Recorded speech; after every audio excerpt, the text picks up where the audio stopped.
बिस्मिल्लाहिर्रहमानिर्रहीम। अस्सलाम वालेकुम। Welcome to Islamic AU info YouTube channel.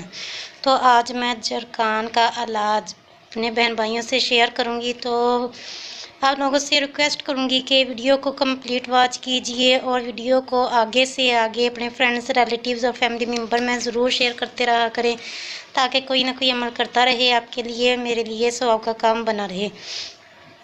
और जो मेरे नए व्यूअर्स हैं उनसे रिक्वेस्ट करूंगी कि मेरे Islamic AU info YouTube channel को सब्सक्राइब करें और वीडियो को लाइक भी कर दिया करें।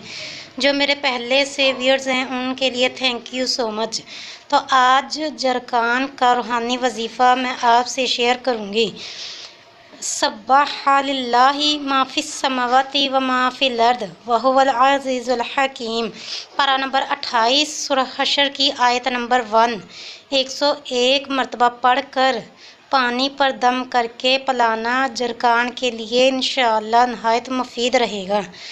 इसके अव्वल आखिर आपने दरूद इब्राहीम पढ़ना है या कोई सा भी दरूद पाक पढ़ लें। सल्लल्लाहु अला मुहम्मद सल्लल्लाहु अलैहि वसल्लम, जज़ल्लाहु अन्ना मुहम्मदन सल्लल्लाहु अलैहि वसल्लम मा हुवा अहलू।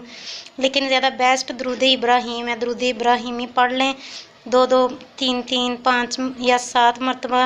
और दरमियान में ये आयत मुबारका सब्बाह लिल्लाहि मा फिस समावाति व मा फिल अर्द व हुवल अज़ीज़ुल हकीम, ये वाली आयत पारा नंबर 28 और हशर की आयत नंबर 1 101 मरतबा पढ़कर पानी पर दम करके पिलाना जरकान के पेशेंट के लिए नहायत मुफीद और मुजर्रब अमल है। कोई भी अमल करो, कोई वजीफ़ा करो, उसके लिए यकीन और भरोसा होना बहुत ज़रूरी है।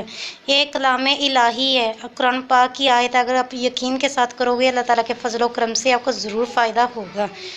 तो इसके साथ साथ अब मैं आपसे इजाज़त चाहती हूँ। मिलेंगे नेक्स्ट वीडियो में नए वजीफ़े के साथ। तब तक के लिए अपना बहुत ज़्यादा ख्याल रखिएगा, मुझे भी अपनी दुआ में याद रखिएगा। अल्लाह हाफ़िज़।